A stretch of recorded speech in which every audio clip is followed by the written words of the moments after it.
že pokud jste někde blízko Vltavy, především tedy v Praze, tak tady se budou odehrávat slavnosti svatojánské na Valis a my se tam dnes podíváme. Slibuje se, že Vltava bude plná benátských gondol, taky různých světelných show a budou i zajímavá představení na vodním barokním pódiu. Mimochodem, oslavy se tradičně konají na počest Jana Nepomuckého, což je patron všech lodníků a plavců. A my se teď, jak říkala Barbora, podíváme přímo na místo s kamerou. Připravená Jelenka Drmotová. Lenko, zdravíme tě, dobrý den. Dobré ráno. Přinese ten letošní ročník nějaké novinky? Já vás zdravím z pravého břehu řeky Vltavy, odkud se nám skýtá pohled na hladinu, kde už se připravuje pódium a pohyblivé pontony. Ten letošní ročník samozřejmě přinese jednu velkou novinku, a to slavnostní procesí, které nebylo k vidění v těch předcházejících ročnících. Nebude v něm chybět průvod s barokními kočáry, které budou taženy kladrubskými koňmi, a to vše za doprovodu kněžských zvonů. O tom samotném programu, který samozřejmě bude daleko bohatší, nám řekne více můj host, kterým je Zdeněk Bergman, ředitel Muzea Karlova mostu, které tradičně tyto oslavy pořádá. Dobrý den. Dobrý den. Kudy a v kolik tedy konkrétně tento průvod půjde, kdyby jej lidé chtěli vidět?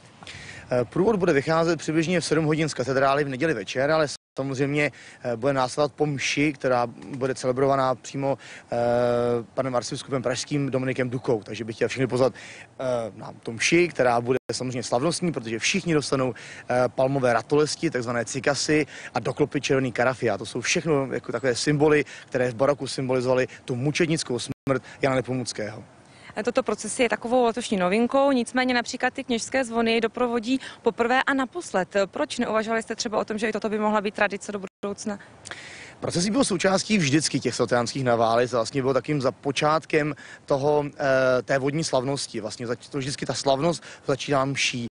A ty kněžské zvony vezeme v tom procesí, protože páter Bejček z Moravy sebral peníze od věřících kněží, sponzorů a vyrobil zvony, které byly teď umístěny skoro půl roku u hrobu Jana Nepomuckého a budou vezeny vlastně tím procesím a spuštěny a požehnány arcibiskupem pražským přímo na Karlově mostě a spuštěny na hladinu Vltavy a vezeny k místu, kde Jan Nepomucký se narodil, přesně do místa oltáře kostela svatého Jana Nepomuckého v Nepomuku.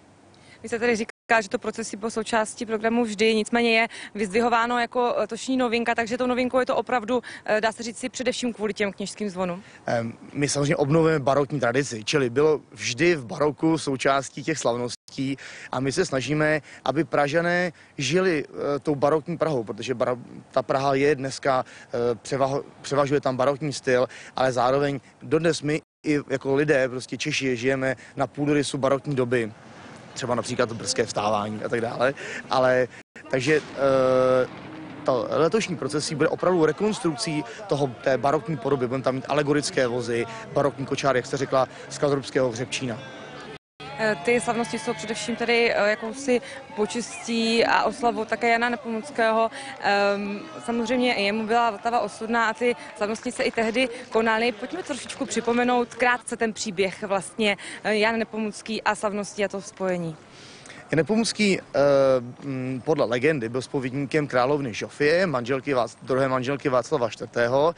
A pravděpodobně za osobní účasti Václava IV., který podle legendy, jako by chtěl získat spovědní tajemství, byl svržen do řeky Vltavy s tím, že pokud se utopí, tak je nevinný, pokud se neutopí, tak je teda vinný. Samozřejmě ta souvislost byla pravděpodobně politická. Jan Nepomucký byl velký intelektuál, výborný právník, pravděpodobně královně Žofie si poskytoval určitý právní servis, takže ta situace nebyla jednoduchá, navíc se tam ještě vázala k tomu taková událost, kdy Jan Nepomucký podepsal výnos Jana Zinštejna jmenování kladrubského opata a to pravděpodobně rozlítilo krále, který vlastně v tom viděl určitou revoltu proti němu, proti jeho osobě.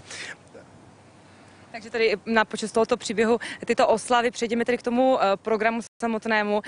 Bude zde samozřejmě pódium, budou zde koncerty, takže kteří hudebníci se konkrétně představí na hladině Vltavy?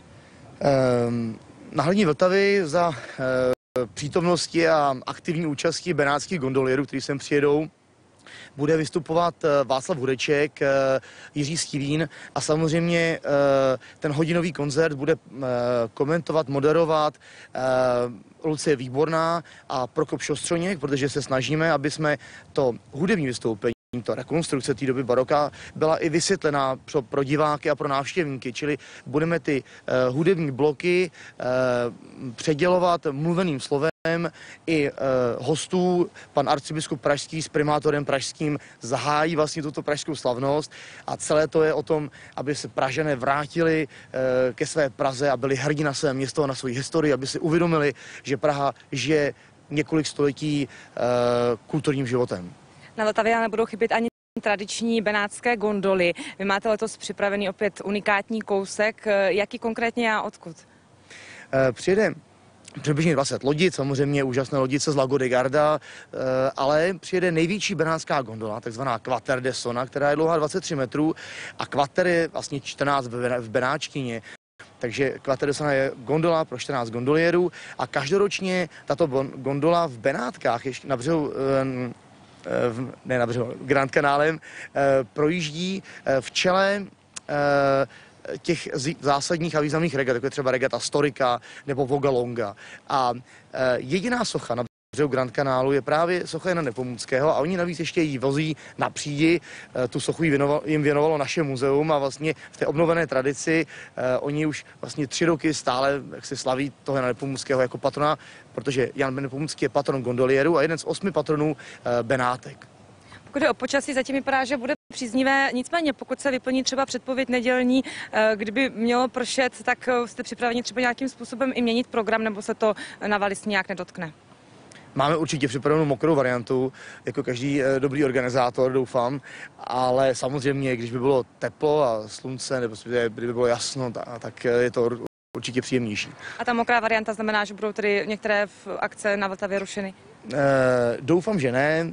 Samozřejmě Vltava a počasí prostě je vodní živel. Takže, ale mám připravené dešínky, stany a hlavně jaksi vůli oslavy toho Jana Nepomuckého samozřejmě.